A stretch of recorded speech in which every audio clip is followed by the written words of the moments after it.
Bismillahirrahmanirrahim. Alhamdulillah wassalatu wassalamu ala Rasulillah wa ala alihi wa sahbihi ajmain. Asyhadu an la ilaha illallah wa asyhadu anna Muhammadan abduhu wa rasuluh. Para jamaah Masjid Al-Murabi rahimakumullah. Sebagaimana yang sudah dijelaskan bahwa nasikh dan mansukh di dalam Al-Qur'an ada 3 jenis.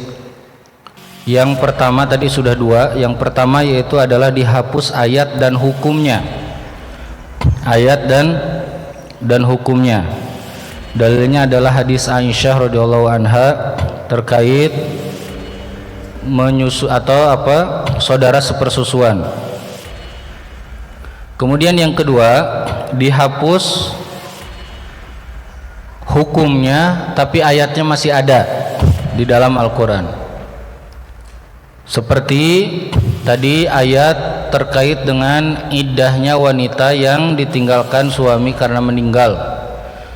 Kalau suami meninggal, maka wanita iddahnya adalah 4 bulan 10 hari. Padahal ada ayat lain yang menyebutkan 1 tahun. Yang 1 tahun ini ayatnya masih ada tapi hukumnya sudah tidak berlaku. Kemudian yang kedua yaitu adalah contoh lain. Ini masih yang kedua. Seperti ayat kewajiban sabar ketika berjihad di zaman dahulu, zaman Rasulullah. 1 mujahidin harus sabar menghadapi berapa? 10. Allah berfirman, iyyakum minkum isyruna sabiruna yaglibu mi'atain. Hendaklah 20 bisa sabar menghadapi berapa? 200. Berarti 1 lawan 10. Kemudian datanglah ayat meringankan dan menghapus yang tadi yang bunyinya al-ana khaffafallahu ankum wa alima anna fikum dha'fa. Sekarang Allah meringankan. Allah melihat ada kelemahan, maka wajib di antara kalian 100 sabar menghadapi berapa? 200. Nah, ayat yang 20 harus kuat menghadapi 200 masih ada nggak ayatnya? Masih ada, tapi sudah tidak diamalkan isinya. Hukumnya tidak berlaku. Seperti iddah yang tadi, iddah terkait ditinggalkan meninggal oleh suaminya. Nah, ini terkait iddah ya, perempuan harus tahu kalau iddahnya ditalak berapa lama. 3 kali haid atau 3 kali bersih? Beda 3 kali haid sama 3 kali bersih. Ya, ada khilafiyah. Kalau iddahnya wanita yang belum dijima oleh suaminya, berapa ibu-ibu? Berapa lama? Baru nikah, baru akad, malamnya langsung bilang suaminya, nggak jadi ya, saya ceraikan kamu. Ini banyak kejadian di Indonesia. Berapa lama? Ini ada semua di Al-Quran. Tidak ada iddah. Ya, Allah berfirman, wahai orang yang beriman, idza nakahtum, apabila kalian menikahi wanita-wanita dan belum berjima, falaisa alaikum, maka kalian tidak memiliki iddah ta'tadunah, tidak ada iddah bagi wanitanya. Jadi tidak ada iddah bagi wanitanya. Menghapus hukum dan ayatnya masih ada, ini contohnya banyak ya di dalam Al-Quran. Intinya adalah Allah menurunkan ayat yang lainnya untuk meringankan apa? Untuk meringankan ya hukum yang sudah ada. Karena di zaman itu ketika turun maka disesuaikan dengan kondisi. Contoh, ya. Jadi gini, nasakh itu menghapus itu tadi menghapus ayat hukumnya masih ada, ya, menghapus hukum ayatnya masih ada. Ini terjadi untuk meringankan kaum muslimin sampai hari ini. Dan biasanya nasakh itu ada penggantinya. Contoh, dulu kiblat kaum muslimin kemana? Ke Baitul Maqdis. Kemudian berubah, dihapus ayat itu dengan apa? Ayat dipindahkan kemana? Ke Masjidil Haram. Qad nara taqalluba wajhika fis sama falanwalliyannaka Allah SWT telah melihat engkau sering menengadah ke langit. Kemudian maka kami rubah, kata Allah, fawalli wajhaka syatrul Masjidil Haram, maka hadapkanlah wajahmu ke Masjidil Haram. Ini ayatnya dihapus, ayat yang sebelumnya atau kiblat yang sebelumnya hukumnya dihapus, ya. Contoh lain apa? Contoh lainnya itu adalah khamar, minum khamar. Allah Subhanahu wa taala berfirman, wahai orang-orang yang beriman, la taqrabus sholata wa antum sukaro, janganlah mendekati tempat sholat, jangan sholat dalam keadaan apa? Mabuk. Jangan sholat dalam keadaan mabuk. Waktu itu mabuk itu dilarang di waktu sholat 5 waktu. Jadi kalau mabuk jangan pas subuh, jangan pas duhur, jangan pas asar, jangan pas maghrib, jangan pas isya, gitu. Kemudian ayat ini dihapus dengan apa? Pengharaman secara total. Ayat ini hukumnya sudah nggak ada tuh, bahwa mabuk itu nggak bolehnya hanya di waktu sholat. Nah, ayatnya masih ada nggak? Ayatnya masih ada. Kemudian saya akan berikan beberapa contoh yang di sini ada khilafiyah di antara para ulama. Contoh ayatnya masih ada tapi hukumnya dihapus, dan ini disepakati dihapusnya, yaitu ayat surat Al-Mujadilah. Allah SWT berfirman, ya ayyuhalladzina amanu idza najaitumur rasula faqaddimu baina yaday najwakum shadaqah. Hai orang-orang yang beriman, apabila kalian mau ketemu Nabi, berbicara, diskusi, nanya agama, faqaddimu baina yaday najwakum shadaqah, maka harus sambil sedekah. Ya, sedekahnya bukan ke Nabi, Nabi tidak menerima sedekah. Harus sambil sedekah. Ayat ini kemudian dihapus. Ayat ini dihapus oleh ayat berikutnya, dan ayat ini sudah tidak berlaku lagi.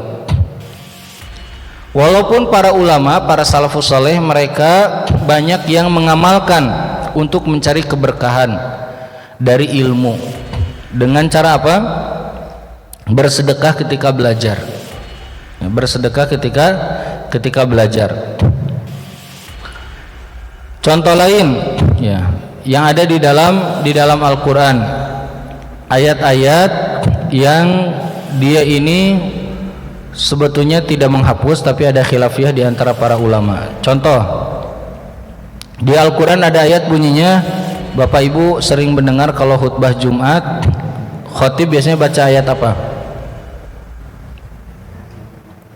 Ya ayyuhalladzina amanu ittaqullaha haqqa tuqatih. Hai orang-orang yang beriman, bertakwalah dengan takwa yang bukan yang sebenarnya. Haqqa tuqatih itu takwa yang sempurna. Ya, takwa yang sempurna. Tapi di surat At-Taghabun ada ayat 16, Allah berfirman, fattaqullaha mastata'tum. Bertakwalah kepada Allah sesuai dengan kemampuan. Di surat Ali Imran Allah menyuruh kita, ayat 102, Allah menyuruh kita takwa itu yang sempurna. Maka dulu pernah para sahabat itu saking takutnya dibilang munafik, karena banyak ayat tentang munafik yang tidak ikut jihad, sampai perempuan, anak kecil, kakek-kakek, yang sepuh-sepuh semuanya ingin mau berjihad, mau keluar. Karena ada ayat bunyinya infiru khifafan wasiqalan. Keluarlah berperang, khifafan mau dalam keadaan ringan, wasiqalan mau dalam keadaan berat. Ini perintah. Kalau enggak begitu nanti dibilang munafik sama Allah, aduh takut. Maka semuanya keluar. Turun ayat berikutnya, keringanan. Kata Allah, laisa 'alad du'afa wala 'alal ladina idza, dan seterusnya. Dalam ayat lain, laisa 'alal marda wala 'alal ladina idza ma atau kalitahmilahum qul la ajidu ma ahmilukum alaih. Tidak, ini tidak apa-apa kalau orang lemah, tidak apa-apa kalau orang yang sakit. Orang yang lemah yang kalau datang kepada engkau, aku mau ikut. Nabi mengatakan nggak ada bekal, nggak ada tunggangan, dan nggak ada bekal buat di jalan. Mereka nggak apa-apa, nggak ikut perang. Yang tadi ayatnya kan keluar semuanya, perang semuanya, mau ringan mau berat. Tapi ini disebutkan dalam ayat ini bahwa orang lemah, orang tua ini tidak apa-apa, tidak ikut perang. Ayat ini hukumnya tidak digunakan, ya, karena diringankan oleh Allah. Ya, disebut dengan ini dan tidak ada dalam ilmu usul tafsir juga. Ya, ini ayat ini adalah pengecualian untuk mereka yang masuk ke dalam perintah berperang. Sama seperti tadi, ada ayat kata khotib di Jumatan bilang gini, ya ayyuhalladzina amanu ittaqullaha haqqa tuqatih. Kalau takwa itu harus yang sempurna, ya, yang sebenar-benarnya. Mana yang sempurna? Kalau sholat ya harus berdiri, kalau mau sholat harus wudu. Nah, tapi di surat apa? At-Taghabun ada ayat bunyinya fattaqullaha mastata'tum. Bertakwa itu sesuai dengan kemampuan. Kok ini kayak bentrok ayatnya? Oh, ini ayat nggak bentrok. Para ulama ada dua pendapat. Pendapat pertama mengatakan ayat ini menghapus ayat ini. Ayat yang menyuruh takwa sesuai kemampuan menghapus ayat menyuruh takwa dengan lengkap. Kalau anda mau sholat nggak kuat berdiri karena sakit, maka boleh duduk karena ayatnya takwa sesuai kemampuan. Kalau mau wudu ternyata air nggak ada, maka boleh tayamum. Apabila memenuhi syarat tayamumnya, maka dia boleh apa? Boleh tayamum karena takwa sesuai kemampuan. Ayat ini sepertinya terlihatnya menghapus yang tadi, kata pendapat yang pertama. Pendapat jumhur mengatakan ayat ini tidak menghapus yang ini. Ayat yang tadi, bertakwalah kepada Allah dengan takwa yang sempurna, itu adalah maksudnya dalam perkara tauhid. Adapun ayat di surat At-Taghabun, bertakwalah kepada Allah sesuai kemampuan, maksudnya adalah dalam perkara ibadah. Kalau urusan tauhid nggak boleh, ya tidak sempurna. Saya percaya sama Allah, tapi saya tuh nggak percaya nanti akan ada namanya mizan di hari kiamat. Nggak boleh, harus sempurna. Saya percaya sama Allah, beriman kepada Allah, tapi saya tuh nggak percaya adanya azab kubur, pertanyaan di alam kubur. Nah, ini tidak sempurna. Ya. Jadi kalau urusan akidah, dalam ayat tadi kalau khatib naik mimbar bilang ya ayyuhalladzina amanu ittaqullaha haqqa tuqatih, maksudnya apa? Jadi muslim yang bertauhid, yang berakidah sebagai muslim itu harus Islamnya, imannya harus iman yang sempurna. Mukmin yang sempurna itu harus beriman kepada Allah, kepada malaikatnya, kitabnya, rasulnya, yaumil akhir, qada dan qadar. Kalau ada mukmin mengatakan saya beriman sama Allah, malaikatnya, hari akhir juga beriman, tapi saya nggak percaya kalau takdir itu dikuasai sama Allah. Nah, berarti tidak sempurna. Adapun di At-Taghabun, ini pendapat jumhur. Yang di At-Taghabun tadi maksudnya adalah ayat berkaitan dengan ibadah. Kalau ibadah sesuai dengan kemampuan. Contoh lain lagi apa? Di Al-Quran banyak sekali ayat-ayat begini. Ya, contoh seperti apa? Tentang wasiat. Kata Allah, kutiba alaikum idza hadara ahadakumul mautu in taraka khairanil wasiyah. Harus bikin wasiat. Kemudian wasiat ini, kewajiban wasiat ini dihapus. Maksudnya apa? Dibatasi oleh sunnah. Tidak dihapus tapi dibatasi. Kata Nabi, la wasiyata liwarithin. Ya, ini contoh aja. Ya, ini contoh. Contoh lain apa? Mungkin ada yang tahu. Al-Baqarah akhir yang kalian Bapak Ibu pasti hafal. Ayat bunyinya apa? Kata Allah, lillahi ma fis samawati wa ma fil ar wa in tubdu ma fi anfusikum au tukhfuhu. Apa lanjutannya? Yuhasibkum bihillah. Wa in tubdu, apa yang kalian tampakkan dalam pekerjaan atau yang kalian sembunyikan di dada, pikiran, lintasan, lagi jalan ngelihat orang lewat, tah jelema eta jigana aduh eta pikiran tuh. Ya. Ada lihat orang ya lagi duduk kemudian kelihatan wajahnya sedih, tah jigana keur loba masalah tah eta masalah naon, lintasan. Kata Allah, mau yang disembunyikan, yang diperlihatkan, yuhasibkum, akan di apa? Dihisab. Waktu turun ayat ini, para sahabat nangis datang ke Rasulullah. Kata sahabat, ya Rasulullah, gimana caranya mengontrol yang ada di mana? Di hati, di pikiran, ini gimana caranya? Kalau dihisab semua gimana caranya? Kami nggak akan mampu. Kami nggak akan mampu. Ya. Pikiran ini kan suka ada ngobrol, gitu, betul nggak Pak? Ya, tiba-tiba ada ngobrol. Iya, lagi sholat lewat kucing, tiba-tiba tak ucing, iya teh kamari ngompolna di ditu, ayo naon pikiran teh ngobrol naon. Wah ini dihisab gimana? Iya, nangis para sahabat. Apa kata Nabi? Kata Nabi, katakanlah sebagaimana janganlah kalian mengatakan seperti orang Yahudi berkata ketika disuruh oleh Nabi Musa dengan mengatakan sami'na wa asoina, kami dengar dan kami menolak. Tapi katakanlah sami'na wa ata'na, maka kemudian dibacakan ayat berikutnya, amanar rasulu bima unzila ilaihi mir rabbih wal mu'minuna kullun amana billahi wa malaikatihi wa kutubihi wa rusulihi la nufarriqu baina ahadin mir rusuli wa qalu sami'na wa ata'na. Sampai situ cukup? Enggak cukup. Kan nanti kalau beramal banyak keliru, maka minta ampunan, ghufranaka rabbana wa ilaikal masir. Nah gitu mukmin, terima dulu kata Allah gitu, terima samina wa ata'na ghufranaka rabbana wa ilaikal masir. Habis itu turun ayat yang meringankan. Apa ayat ringankannya? La yukallifullahu nafsan illa wus'aha. Tidak akan dihisab apa yang tidak bisa dijaga oleh diri. Maka di dalam hukum Islam pikiran itu jumlahnya ada 7 atau 8 yang terlintas di pikiran. Ya, ada lintasan geretak hati, terus wah segala macam. Nah, yang akan dihisab itu cuma apa? Cuma azam dan niat, itu yang akan dihisab.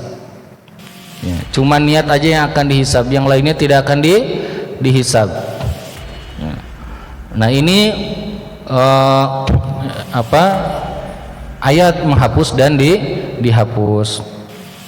Kemudian yang terakhir ya, yaitu adalah apa? Menghapus apa? Hukum dan ayat. Menghapus ayat, hukumnya masih ada. Ini hadisnya riwayat dari Umar bin Khattab radhiyallahu anhu dalam hadis sahih radhiyallahu anhu. Kata Umar, ya seandainya boleh aku akan membacakan di dalam Al-Quran. Dulu kami baca asy-syaikhatu wa syaikhu idza zanaya farjumuhumal battah. Laki-laki yang sudah tua dan perempuan yang sudah tua kalau berzina maka dirajamlah kedua-duanya. Coba cari ayat rajam, ada nggak di Al-Quran dari awal sampai akhir? Nggak ada ayatnya. Hukumnya masih ada nggak? Masih ada. Hukumnya masih ada. Ayat itu sudah nggak ada. Ayat yang ini tadi sudah tidak ada. Nah inilah nasikh dan mansuh. Maka para ulama mengatakan nasikh dan mansuh itu ada. Ini pendapat jumhur ulama dari zamannya salafus saleh sampai zamannya para fuqaha ke sini, dan pendapatnya Ahlus Sunnah wal Jamaah yang pertama kali menolak adanya nasikh dan mansuh yaitu adalah tadi siapa? Abu Muslim Al-Asfahani, orang Mu'tazilah yang dia pakai akal. Nggak mungkin dong kalau diganti berarti yang sebelumnya salah dong. Kan Allah sudah bilang tidak kami ganti kecuali kami datangkan dengan yang lebih baik, dan Allah mengganti ini karena tahu kondisi, dan ini namanya tadarruj, tahapan-tahapan dalam apa? Dalam melaksanakan perintah. Awalnya waktu khamar itu diharamkan, awalnya bukan diharamkan, Allah mengatakan ya khamar dan apa? Dan maisir itu di dalamnya ada kebaikan dan ada keburukan, akan tetapi keburukannya lebih banyak daripada kebaikan. Umar berdoa, ya Allah turunkan ayat yang lebih tegas dari ini. Kemudian turunlah ayat berikutnya mengharamkan khamar di 5 waktu sholat. Kemudian Umar berdoa lagi, ya Allah turunkan lagi ayat yang lebih tegas dari ini. Turunlah ayat berikutnya diharamkan secara total. Nah, kemudian apa sih hikmahnya? Kenapa kok masih ada? Kenapa kok ada namanya ayat nasikh dan mansukh di dalam Al-Quran? Apabila ada ayat hukumnya sudah tidak ada tapi ayatnya masih ada, ya, agar satu, para ulama mengatakan bahwa Al-Quran itu dia dibaca untuk diketahui hukumnya. Tujuan Al-Quran itu dibaca untuk diketahui hukumnya, untuk kita amalkan, bukan untuk dibaca saja. Maka ya, kemudian Allah SWT mengangkat mengangkat 1-2 hukum, ayatnya masih dibaca untuk apa? Untuk terus mendatangkan apa? Pahala-pahala dari Allah Subhanahu wa taala. Karena Al-Qur'an setiap ayat-ayatnya dia mengandung pahala, dan kemudian dibiarkan agar kita terus-terusan mengambil pahala itu, dan kemudian kita mempelajari ternyata dulu ada namanya ayat yang pernah dibebankan kepada kaum muslimin di zaman dulu kemudian dirubah. Ada ayat khamar dulu haramnya cuma 5 waktu, kemudian dirubah. Dulu kiblat itu ke Masjidil Aqsa, kemudian dirubah. Ini adalah tahapan penetapan syariat agar kita tahu, dan kita tapi bisa terus baca Al-Quran, pahala terus mengalir dengan membaca ayat-ayat yang tadi hukumnya sudah dihapus. Kemudian yang kedua hikmahnya adalah para ulama mengatakan hampir semuanya ayat nasikh itu yang menghapus itu semuanya berkaitan dengan apa? Perkara yang meringankan, nggak ada perkara yang memberatkan.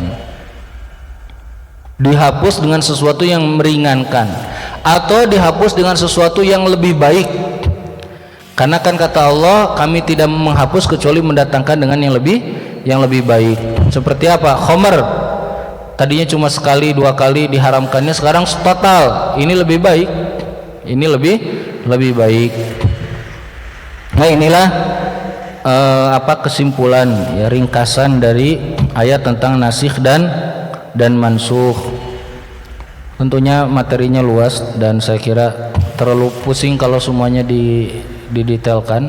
Tapi poin utamanya tadi bahwa nasikh dan mansukh itu ada dalilnya di dalam Al-Quran. Allah sendiri yang berfirman, ma nansakh min ayatin aw nunsiha nati bi khairi minha aw mithliha. Tidaklah kami menghapus sebuah ayat atau melupakannya atau menghapusnya kecuali kami datangkan dengan apa? Ayat yang lebih baik darinya atau yang sama dengannya. Dan semuanya karena hikmah yang kita harus menerimanya. Dan Allah mengatakan dalam Al-Quran, la yus'alu amma yaf'alu wa hum yus'alun. Allah tidak ditanya kenapa melakukan ini, manusialah yang akan ditanya. Demikian ikhwan akhwat Bapak Ibu rahimakumullah untuk kajian di malam hari ini. Kalau ada pertanyaan mangga silahkan.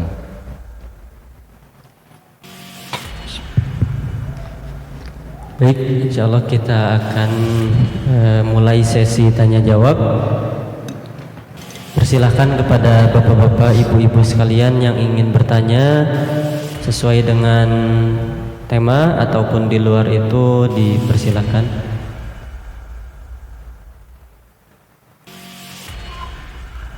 Ada? Alhamdulillah nggak ada. Ada titipan Ustaz pertanyaan? Oh, ada titipan. Iya. Bisa nitip pertanyaan. Saya izin bertanya, perihal tanda ain atau makro di Al-Quran itu fungsinya untuk apa? Jazakallahu khairan. Ain Ain itu ruku ya, hizb ya. Ain itu bagian dari hizb. Yang ada dalilnya yang datang dari Nabi itu satu surat. Ya, surat ini ada, Nabi mengatakan telah turun kepadaku surat Al-Kahfi, surat Maryam. Nabi menyebutkan nama surat. Kata surat itu ada. Kemudian kata Nabi begini, Syayyabatni Hudun wa akhwatuha, surat Hud membuat rambutku beruban. Nah, itu disebutkan surat. Yang kedua ayat. Ayat ini juga ada dalilnya dari Nabi SAW. Jadi yang ayat-ayat itu semuanya adalah tauqifi dari Nabi SAW. Kata Nabi, man qara'a ayat, siapa yang baca satu ayat, siapa yang baca ayat ini dan itu, ya ayat ini ada. Kata Nabi, barang siapa membaca ayat kursi, berarti ayat itu sudah ada dari sana. Yang ketiga hizb. Hizb, kalau Bapak Ibu suka ada hizb ya, ruku itu ain itu bagian dari hizb, kalau nggak salah 1/4 dari hizb ya. Nah, hizb ini juga ada. Hizb itu di dalam Al-Quran ada berapa hizb? Ada 60 hizb ya, ada 60 hizb. Satu juz itu ada 2 hizb. Nah, hizb ini ada dalam hadis sahih, kata Nabi, man nama an hizbihi, siapa yang ketiduran tidak baca hizibnya, rutinitas baca hizb yang sudah ada itu, maka dia bisa menggantinya di siang hari, di antara subuh dan zuhur, dan baginya pahala seperti baca di malam hari. Jadi itu semuanya tauqifi, ada dalilnya dari Nabi SAW.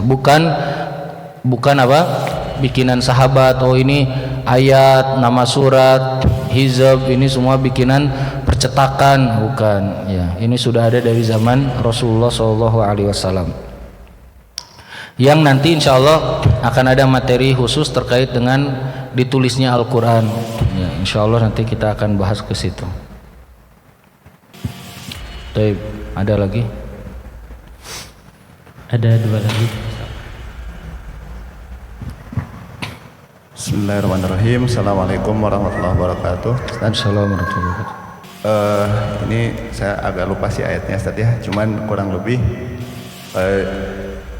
pernah mendengar seperti ini Ustaz, janganlah kamu merasa beriman sebelum aku uji dengan kekurangan harta dan sebagainya lah gitu Ustaz ya.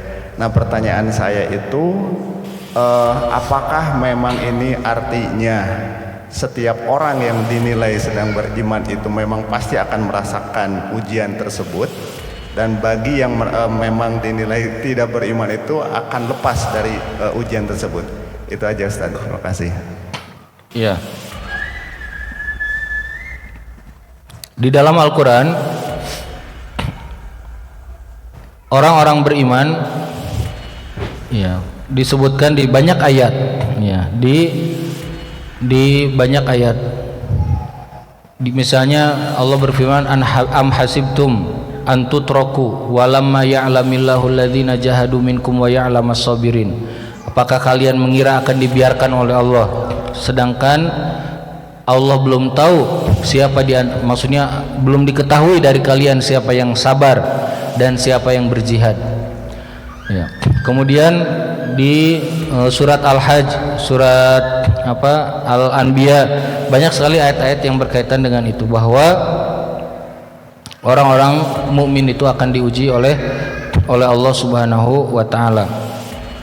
Nah, apakah ujian ini mesti ada? Iya, ujian ini mesti ada. Ujian bagi orang mukmin itu adalah kebaikan. Ujian bagi orang mukmin itu meningkatkan keimanan dan ketakwaan, dan meningkatkan derajat seseorang ya. Maka ujian walanabluwannakum bisyai'im minal khaufi wal ju' wa naqsim minal amwal wal anfusi wath thamarat, ini selalu ada. Kami akan menguji kepada kalian ya, bisyai'im minal khauf, dengan rasa takut. Sering nggak Pak, sehari-hari kadang kita ada rasa takut, was-was, takut menghadapi sesuatu. Ini akan ada terus ya, akan ada takut dengan khauf, dengan rasa takut. Ini ujian. Kemudian walju, rasa lapar, kemiskinan, kita nggak ada harta ya. Wa naqsim minal amwali wal anfusi wath thamarat, kekurangan harta, kekurangan jiwa, maksudnya sakit, ada yang meninggal, ini ujian pasti ada. Karena Allah mengatakan, ya, kata Allah Subhanahu wa taala, walanabluwannakum, ya, sungguh kami akan menguji kalian. Jadi itu pasti ada, ya, itu pasti ada. Ya, ujian pasti ada, dan itu kebaikan. Sakit, ya, itu ada, ya. Seorang mukmin, kata Nabi SAW, tidaklah seorang mukmin diuji, bahkan terkena duri pun itu akan menghapuskan dosa. Gitu. Kalau mukmin tidak diuji, ya, khawatir dia imannya lemah dan kemudian istidraj, seperti orang-orang kafir itu dibiarkan oleh Allah. Mereka sukses ini itu segala hal, dan semua kebaikan mereka di dunia langsung dibayar oleh Allah di dunia, agar tidak ada lagi apa yang harus diberikan kepadanya di akhirat. Gitu.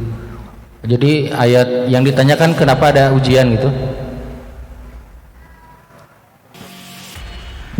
Tadi nyambung ke istidraj ya Ustaz ya. Istidraj itu apakah bisa juga berlaku kepada orang Islam gitu? Bisa. Bisa juga ya. Ya, orang fasik, ya, orang munafik. Di dalam kaidah usul tafsir tadi saya cerita di kelas tahfidz, ada kaidah begini.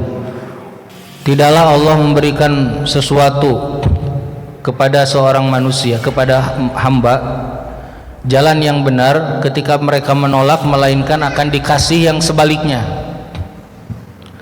Orang sudah dikasih hidayah untuk sholat, kemudian dia tidak mau menjaganya, lama-lama dia meninggalkan sholat.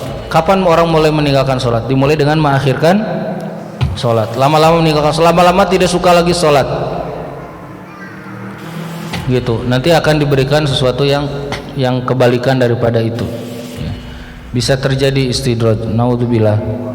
Maka para ulama mengatakan kalau orang yang tingkat tinggi kesolehannya